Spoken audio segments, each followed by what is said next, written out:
Hi, everyone. My name is Dan Gunter, and today I'm here to present to you Consider the Data Source, a Journey Through an Industrial Attack. Disclaimer up front on this, there are a few companies, brands, and trademarks in here. The views are completely my own, and all information is used at your own risk. So every information security journey really starts with preparation. And when you think about it, preparation is the calm before the storm. When you're dealing with an event or with an intrusion.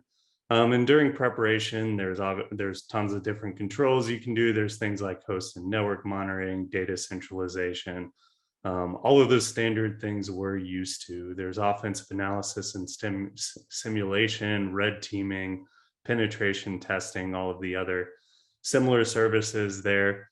And there's the process side too. So security is people, process, technology. But all of this makes up really that range of events you can do during preparation.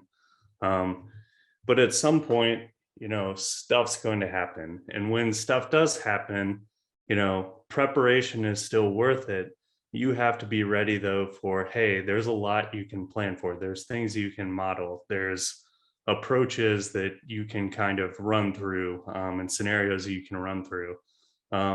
But there's never certainty that that's going to cover what, the full scope of what you think it will. This is a quote from a while back, right? But it's held true whether it's been something digital or whether it's something now. You can plan for kind of that first encounter, but once you get past that first encounter, there's always going to be those unknowns and those details that'll catch you by surprise. And so, it's kind of easy to say as you're planning for that first iteration to say, okay, well, I'm going to put all of my eggs in this basket, right? I'm going to, come up, really focus on this one control and just kind of stick with that because, hey, no matter what I do to prepare, it doesn't matter. There's also risk, though, to not always constantly improving or to doing that because, while there is risks and cost to action, I mean, you're risking sometimes your reputation. You could be risking your job if you get breached and someone gets fired over it. But in the long run, there's really this belief that, far less or the risks of long range fixing things is actually less than the risks of not doing anything. Particularly in our space, right? I mean, there have been industrial intrusions for a while. On the screen is really just a handful of even the ones we know about. There's a lot of intrusions that likely we don't know about, we haven't heard about. Either companies have kept it in for reputation or just honestly, we don't know about it. It was never detected. And sometimes, so stuff can happen. And sometimes literal stuff can happen. I mean, here's an example that some people talk about if you've been around the community for a while, but others don't know about this. So back in 2000 in Maroochyshire, there was an inside threat. This person wasn't happy because they weren't hired for a position. There was some employment drama between them.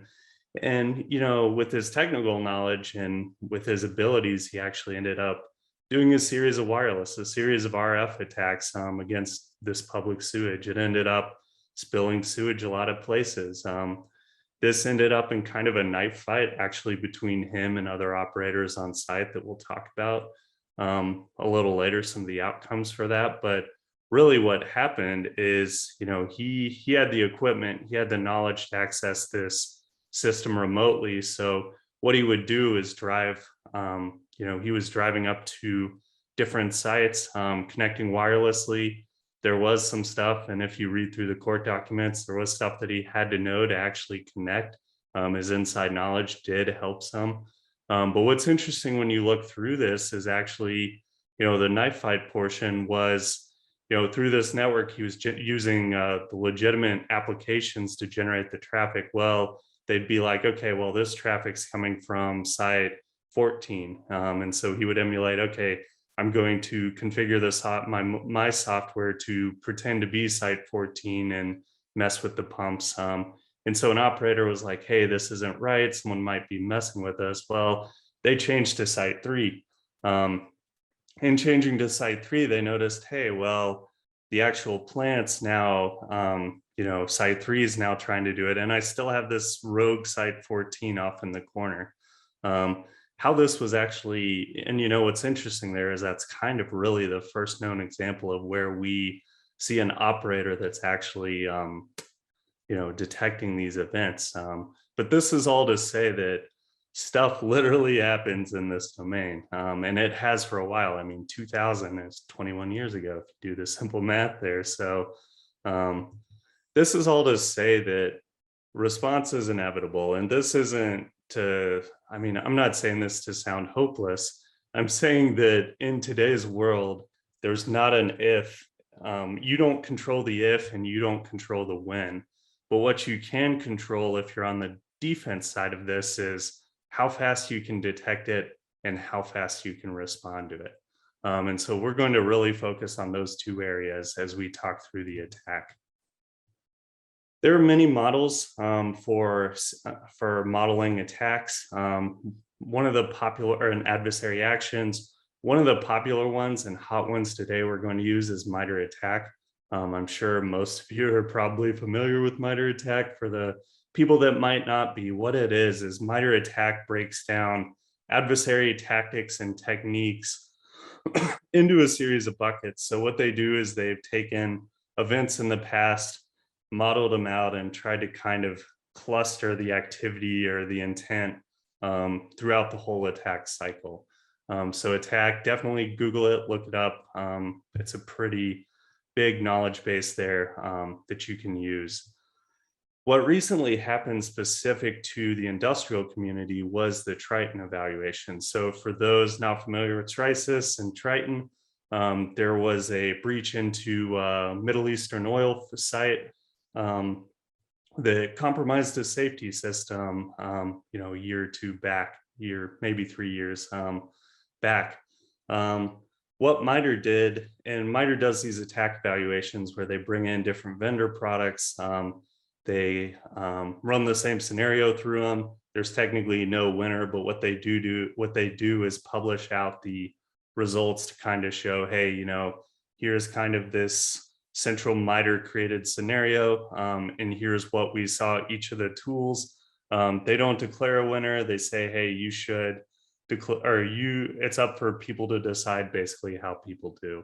And so what MITRE did here is they calculated, or they emulated the behaviors of what was known about that intrusion into that Middle Eastern gas and oil site. And how they did this is they had real hardware doing this. So they set up the control system. It was a Rockwell control system, the burner management environment. The graph you see there is from the MITRE site. They set up the control system components there, and they did simulate some of the physical process. So obviously they weren't producing barrels of oil, I don't think, but what they were doing, they had the real software connected to a simulator there to try to get, as accurate as you can within, a reasonable budget, while still exercising those security tools. What you have there, what this shows is that bingo card. And again, we talked about attack being that the collection of tactics and techniques. This is kind of that bingo card, and green is what they exercised. And we'll talk through different ones of these shortly. But as you can see, they picked really a portion of the attack tactics and techniques to choose against this. As we get into the scenario of what they emulated, and again, this was based on that TRISIS flow. If you look at the link at the bottom of this slide, it talks through, how they drew out this scenario. We're going to start from the attacker point of view. So as a defender, you might catch the initial compromise as the root into it. Chances are, as a defender, you'll see later on. We're going to go with the attacker perspective just because it's more chronological. And so one of the early things that MITRE emulated through this was an attacker using, valid credentials that they stole, right? So maybe they spearphished these, maybe they got these through watering hole, through other means. But what they did is they jumped from the enterprise side into the industrial side of the plant. They used RDP over 3389, pretty common. This can still be enabled at a lot of sites. A lot of people allow this over the firewall still. And they said as this, that it is, standard operating behavior. What they did with this was they did a program upload, save some files, and we'll talk about this a bit more in there. One of the first things that we're going to point out as we look at this and the importance of data is out of the bat, you might say, hey, well, going from one network trust zone to another, maybe I can just do this with baselines, right? It's RDP. And that's true. Baselines can be helpful, but it depends on those thresholds, right? Do you get a lot of RDP from the box A to box B? If box A has no reason to talk to box B, then yeah, that's a really good baseline. If box A though is an engineering station and box B is an engineer station on the corporate network, and box B is actually the jump server inside, it's going to be harder to just do a, matter of fact, well, an engineer talked to a jump host. Okay, cool. Was it done out of business hours? Was it done when that engineer was off shift? You have to consider what actually is inside of that baseline and how you drive it. After hours is actually really cool. And if you can find a way to get your shift schedule into there, you can get better baselines, right? And what I mean by getting your shift schedule in is trying to remove it to where you can do it human-wise. You're going to have problems scaling. But if you can get your baselines better by, hey, let me go ahead and import a CSV of my operator schedules, you can begin to get better baselines. And this is where it can be futile otherwise, because if the attacker is acting within that mathematical baseline or within the logic of that baseline, you're going to struggle with this. And another important thing to say on this is, and we'll see this later in there, is host sources can provide details that the network sources can't see. This is a really important takeaway from the MITRE ATT&CK eval as we push through, and definitely something you should investigate both from MITRE's results, but also just as you evaluate products and look through what people are doing. When we talk about data sources today, we're going to really talk about three areas. Or three different types. This is how we're bucketing them. We're going to talk about process network data. This is a lot of, when you look at the industrial market, what you see. So passive network analysis. This includes people that are doing kind of NetFlow style summarizations, your 5-tuple of, source and dest, IP and port, and then protocol, including down into some of the summarization. So when you get into looking deeper into the protocol, process network data is that really efficient way of digging into some of the fields that they decide to extract. Why it's the process side is the vendors decided like, hey, we're going to write logic on this field, and it might not be a vendor or open source product decided, hey, let's summarize this specific field in the protocol. When we talk about process network data, the efficiency here is analysis and storage. There's only so much processing power that you have, and especially as you ruggedize a box and you push it forward in a plant, you can't often have racks and racks of servers looking at a single tap point. At some point, you have to cut data down, and the storage size too. Obviously, storage also can take up quite a few racks if it's not processed data, depending on the flow of that. The con on this is encryption. So, with the 3389 and with TLS with HTTPS, if the data is actually encrypted, you can see the fact of communications, but it's going to limit you later on if you actually want to see what was communicated, what was the context inside of it, and also protocol support. So like we said, for summarization, it can depend on how deep and what, in a protocol that's actually pulled out that the logic's written on. Protocol support's really important, and especially in the industrial field when you're dealing with very proprietary protocols, some that are known about and the whole spec might not be known, or there might be protocols with products that you don't even know about, and vendors don't talk about much. Process host data is the next one, right? So this is things that come off your endpoint agent collection. This could be things like Windows host logs. This could be things like AV logs, your endpoint protection, application logs, really anything you can pull off the disk. Where this is processed again is it's a log source. So there might be some filtering in there, like you filter on the network side to extract out the data of interest. So again, the pro here is it's non-network events. And what I mean by that, and I don't mean to that sound like a really vague inverse of network data. What it is you can begin to see like, hey, here's information here's a process's command line. You're not going to see that on the network. Here's, other file or process metadata when you look like sysinternals and other tools. Some of the cons here are configuration. So when you get into host data, as the number of hosts grow, you kind of have this maintenance tail that you have to deal with, and also making sure that your configuration and even managing your configuration can be a challenge. And then integrity, right? When you're listening to data over tap point, there are things an attacker can do to try to screw with the data you're getting. With host data, if the attacker's on the host, indicator removal is its own actual MITRE ICS TTP attack, ICS TTP there.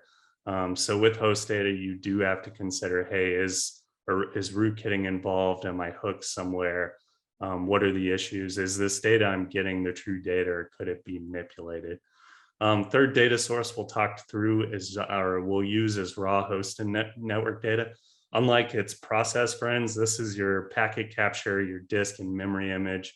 The pro on this is it's not filter limited, so you're not getting the opinion of the open source project or of the vendor of what they decided to put in there.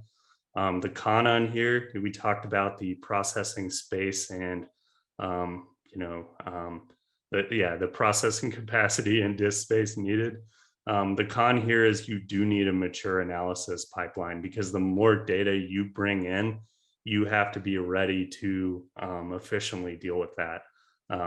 That is kind of the pro con of not dealing with filtered data. But the real pro, again, to go back to that, is there's a lot more analysis opportunities as you dig into that. So digging farther into the MITRE eval, starting with initial compromise, and more than network data is often needed to dissect behavior is the takeaway here. The criteria down at the bottom. So the criteria to score on this MITRE point was seeing TCP 3389. So again, if we talk about process network data towards the top of the slide, that's something I can see. I'm going to see that TCP and UDP traffic potentially. And I might see the username. With RDP, you can get the RDP cookie that sometimes includes username, depending on if the network tool you're using is actually extracting that, and you actually have to see a certain part of the RDP handshake to get that. That can answer the first part of scoring, but to completely have scored on this, you actually had to have the second part, which is, via the via that specific process, and having the user may or may not be present. This is where the network data helps, but you need that host data to say, okay, here's the process information, here's the login record with the username. If you go through the MITRE results, you'll see some of that in there. Third one on there, raw host and network. You can, of course, pull this out of memory, out of disk, out of the PCAP. It's also going to be there. But again, you're going to have to be dealing with a tool that either processes that for you efficiently, or it might take you a bit of time, or if you're doing it manually, you're going to have to keep the number of boxes you're doing on it low. As we get outside of initial compromise and we start to talk about persistence, I'm not going to go through every step of the the attack. We actually only chose the few that we wanted to talk about to really bring out some salient points on this. But for employing persistence, what was done in the attack eval was installing a scheduled task. And then what this scheduled task did was initiated a reverse shell. And they did this SSH reverse shell over port 445. Why they did this was to get past firewalls. So if a firewall is not actually application aware, if it's just doing it off the port number, this would get past it. They were trying to guise it as SMB traffic, and we'll talk about this in a minute. When we hop into this, let's go into the first criteria, right? So a scheduled task was created. It's not legitimate. It was imported into the task manager. To score on this in the MITRE attack eval, you would not have gotten this point, right? If you were just going off process network data. And this is where I think MITRE actually does a pretty good job, because if you can look through now the results and say, okay, well, who's actually processing host data? The link at the bottom, actually, I'll point out, should point you straight to this employee persistence, to where you can see how the different vendors did. But in this case, to score here, it's like, wait, okay, who's looking at sysmon file create? A lot of the vendors that scored on this were using sysmon file create, or they were doing some type of command line analysis. Command line analysis coming out of the fact that the Windows event logs do give you the command line. All of the competitors were scored out of Windows, out of the Windows event logs. Again, this is where raw host and network data comes in, but it raises a question. It really, brings through the point, what if no network data is generated by the tactic? Definitely something to consider. And also something to consider here is, if all you're responding with is network data, how are you going to see this, right? And what I mean by that is, okay, cool, I have a network alert, maybe from initial compromise, maybe from a later step. Well, I'm going to want to correlate this persistence. And so how do I correlate this persistence to that network event that I got on either side of this tactic? The approach I offer for this, and the approach that MITRE showed, is definitely consider those Windows event logs. The point we want to show here is low collection diversity creates blind spots. Like we said, to correlate the whole stream of attack, you're going to need network and host data. And you're going to need the processing capability to be able to analyze that. Moving on, so we talked about that reverse shell being created, and it going over port 445, and that passing the firewall rules. This is something to where you might see it on the network side, right? So there is an app layer mismatch. Suricata, one of the attack participants, caught it via Suricata rule. You might catch this by just saying, hey, I'm looking at the protocol going over this port and it doesn't look like SMB. It looks like SSH. That might have caught it at the process network data level. On the host side, the Windows event logs, and specifically what was scored in here was event 4672. That's where the participants found it in here. Again, you can do it with raw host and network. There's lots you can do there. Again, the same scaling issues apply, but this is where details matter, because this might be a weak signal where you're like, hey, I get a whole lot of app layer mismatches on my network side. And in hindsight, I can see, okay, yeah, this was part of persistence, but you have to be ready to deal with, okay, what's my threshold of dealing with app layer mismatches if I'm just using network security, or if I'm using both or network data, or if I'm using both network and host data, I can say, hey, there's a mismatch and there's this really weird command line down here. That might be a better threshold where you're like, hey, this clearly isn't right. Another example where details matter is when we got into collection and discovery, or when you look at the collection and discovery on here. So again, an attacker used a custom executable for a stealth scan on the network. 44818 is a port associated with Rockwell, for those not familiar with Rockwell. And what they were doing here was identifying devices talking ENIP, which is the protocol that these devices talks. They did this multiple hours to limit detection. In process network data, right, your baseline, again, going to the baseline threshold thing, the baseline threshold might have helped you here. The other interesting thing to point out here, and a little Trisis knowledge and where MITRE did a good job evaluating or emulating Trisis, was the attackers did use what's called PyInstaller, PyDXE. Basically, it's a way to turn Python scripts into cross-platform capable binaries. You can, if you look at the file metadata going over the wire of how PyDXE and PyInstaller works, there are YARA rules and there are Suricata rules out there to look for these flying over the network. So in dealing with this in process network data space, that's definitely something to look for, and a detail that certainly matters there. On the host data side, again, this is one to where command lines can be super important. You might do actually a baseline of command line deviations. In this case, if logicsmaps.exe is an existing good binary and you know the command lines that are normally run with that, if the command line changes and the bit network behavior changes, that might be in a more advanced threshold that you decide to go out and look at it. When you go down to the raw host and network data side, we talked about YARA for processed. This would be the same deal. If you pull a hard drive image, or if you pull a disk image, or if you pull files out of memory and start running YARA against it, if the process is running, you might actually catch this tactic, also in raw disk that way.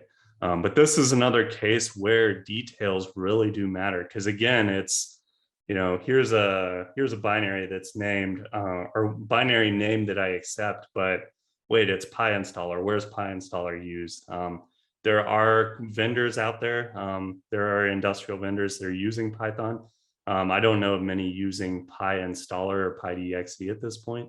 And so that's where there's, kind of those baselines or opportunities to apply detail to it. As we move on, details at that network level don't just matter. As we get into expanding access, here an attacker, did SCP over 2223 to move some tools, and then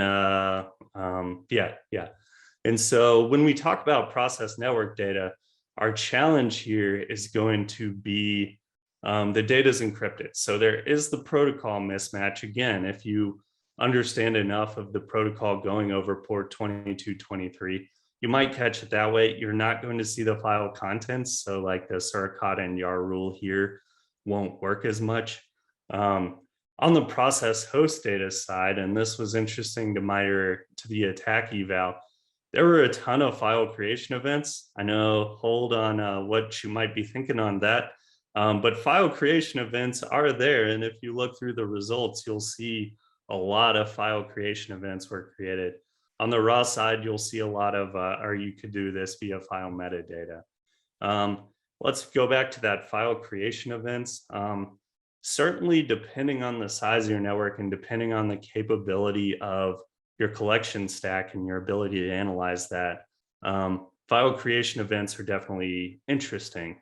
That being said, you have to filter them, because the next question on that is, can you track every file and registry right to the system without being flooded?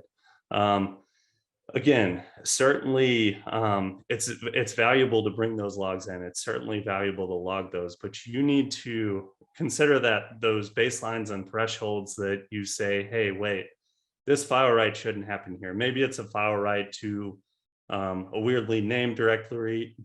Maybe it's a file write to something like C, Windows, System 32. That would definitely be potentially a weird file write.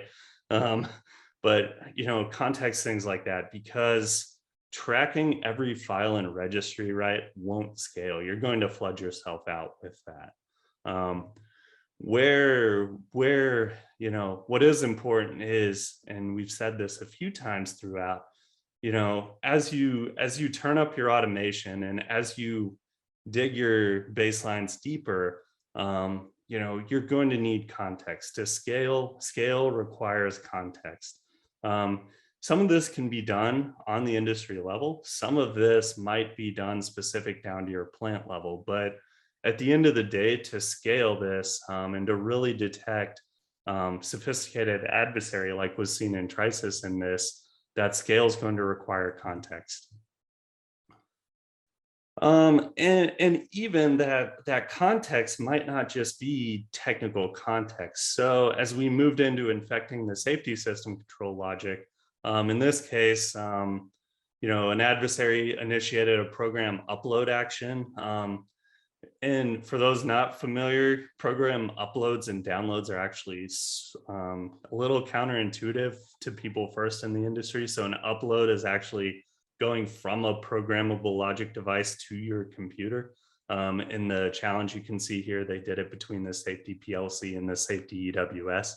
Download is actually pushing the program logic from the engineering workstation is what an EWS is. It's pushing it from the engineer, a download's pushing the engineering workstation to the programmable logic controller. In this case, right, we have two boxes that should be communicating this really, right? So the engineering workstation, it's probably in the established threshold that it should be talking to a PLC. So in process network data, you're going to see this file upload, at least in this case you will. So this the protocol Rockwell uses is called SIP. SIP, you can buy this spec. There's also versions of the spec that float around the internet. This is a known protocol. Not all devices will the protocols used for file upload. Some of the advantages of some of the vendors is they do actually dissect some of these very proprietary protocols. A lot of the major vendors do have support on this, but you might see on process network data, you might see evidence of the proprietary file upload command. In this case, again, it might not trigger a threshold because these are computers that should talk it. But maybe you have multiple thresholds. Maybe this happened in the middle of the night when engineers aren't there. Maybe you're doing more correlation on there. Where this is also helpful can again be, and where people were scoring on this in the challenge, is the Windows event logs with the process information. And when you get down into this, some of this does begin to getting into packet captures with the industrial traffic. This does, depending on the protocol, again, you might need reverse engineering skills. You might need to figure out what the protocol actually looks for and do things like writing a Lua or a Lua dissector for Wireshark or other things if you're trying to do this manually. But in this case, too, the point to prove here is outside validation might be required.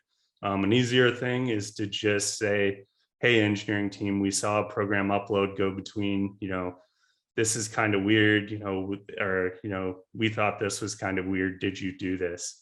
And you can say, and they might say, oh, well, no, we weren't there. And you can double check that with, closed circuit TV if it's a monitored site, door access readers. You can do it actually with the Windows event logs of who logged in when and trace it down. If someone on vacation did it, either their account's compromised or it's not them. But the point here is outside validation might be required to prove these out with certainty. Moving into the last two steps of what we'll talk about today, protocol depth doesn't matter until it does. And when we get into the disabling the safety function, again, we are in very specific operations, very specific tags or data fields within the device. In process network data, when we're dealing with, in this case, it's an adversary initiating a write tag action. They're writing to a very specific part in memory of that device with a very specific value. To get down to this level, you have to do deep packet inspection of the protocol. In this case, it was SIP and Ethernet IP.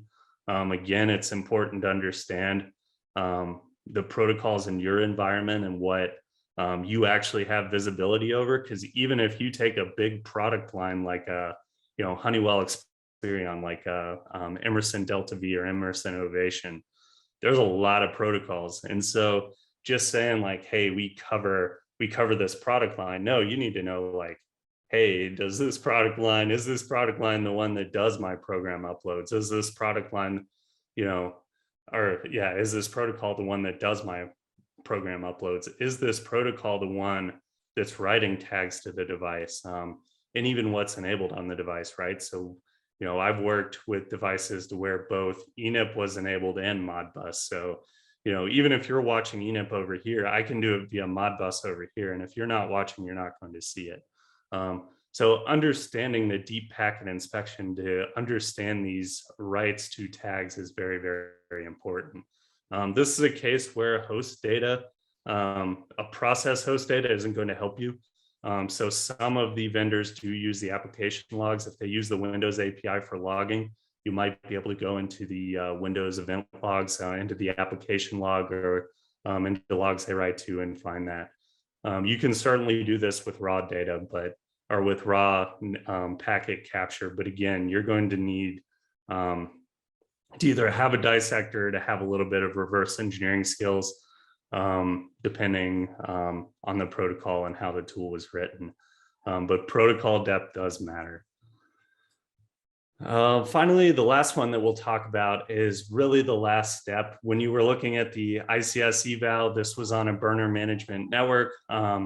These tag rights towards the end is actually how MITRE was emulating the effect on target phase of this.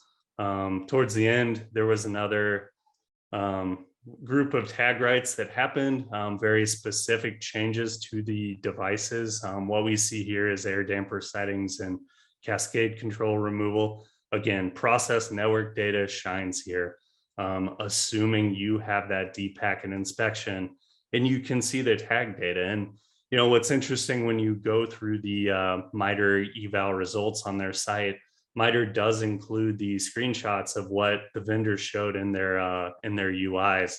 And it's definitely interesting because one of the things you can do is see, hey, well, what vendors were actually able to see the values that were written in and the tag names that they were written to. That's definitely something when you look at MITRE to consider to do, or if you're just doing your own evaluation or process. But in this case, even if you're not evaluating a product, to see this type of impact, you're going to need to go down here. So if you're doing it yourself, it's still important to say, okay, with whatever I'm home rolling to do this, I need to be ready to do this. You could also do this with static and dynamic analysis as you're going through stuff. So throw it in a sandbox, throw it on your digital twin or range, or if you have a device. But protocol depth at this point really does matter. And at first you might not say, well, why would I care about this specific tag? And again, this goes back to filtering. Well, I'm going to filter out tag names because that's like, if I track every tag, there's no way I'll store this. That's right. And, that's right to a point. It's right to the point to where you need it. Like in this case where, the protocol depth does start to matter. Something we want to wrap up, and something, I want you to leave with this is, when you look at the ICS attack val, it's really easy to enter this with hindsight bias. And, a Kahneman quote, hindsight bias makes surprises vanish. What you see here on the right of the slide is the SCADA system faults at Marucci Shire, so that sewage plant that overflowed. In a normal state, so before the January-February sites, this site had about two to four alarms a day, was the average. When the insider started the wireless attack, they went from 2 to 4 events a day, up into 10, 15, 20, you see a spike over 40 there. In addition, they were having pumps that weren't turning on. They were having pumps not turning on when they should. They had pumps, that were turning on when they shouldn't. There was a lot of weirdness. And if you look in there, this unknown system fault's the red, and it's about from January to the end of April. All of that time, there was a lot of weird going on, and there wasn't this correlation um, that this was an insider that was connecting in and causing these faults on there. Um, only when that operator started getting suspicious and getting in that knife fight, were they able to say, okay, well, we know this guy, we know he has the knowledge. Ultimately, they ended up, suspecting it was that guy. They hired private investigators to follow him. They found out he was actually parked near his sites. They sent the police in, arrested him, found the stuff in his car. He was sentenced, I think, to 2 years in jail and like a $13,000 or $15,000 fine. Um, but it's a prime example of, it's easy in hindsight bias to say, oh well, yeah, my threshold would have been there.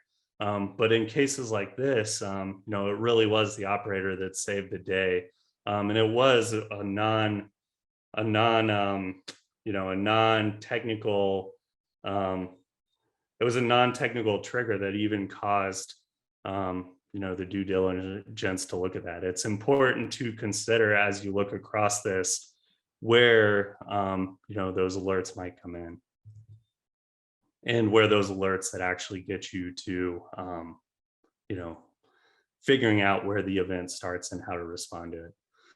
All of this, at the end of the day, the success depends on detection of the chain of events. You might say, well, we'll start with network because with network, I just have to find one of the links of the chain.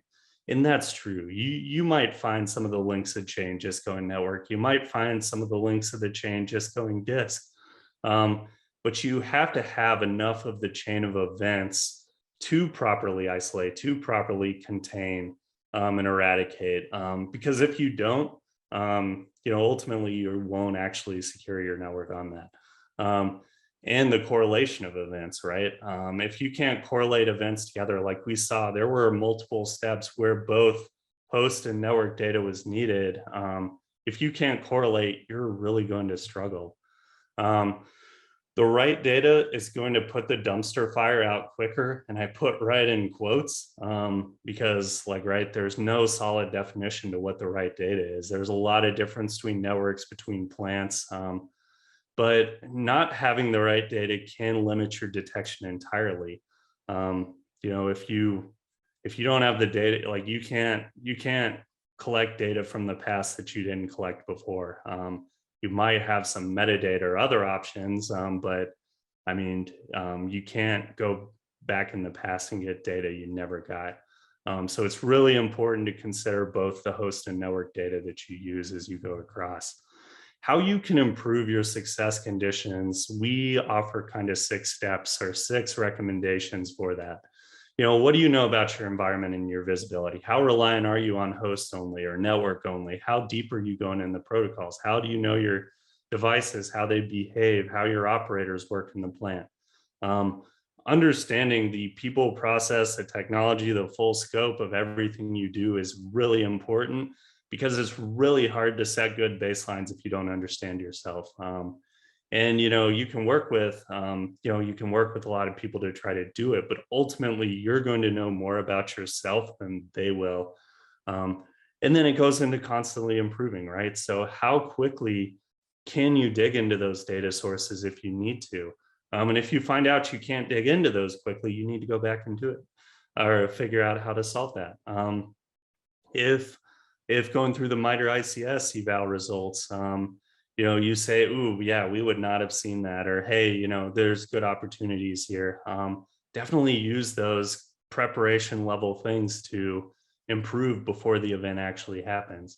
Redundant sources, right? So, we talked about host logs, the risk being that someone can mess with them, but you need to have redundant data sources to have that failure margin. I've been multiple places to where during an incident or before an incident, someone lost their entire Splunk stack, or they lost their entire SIEM.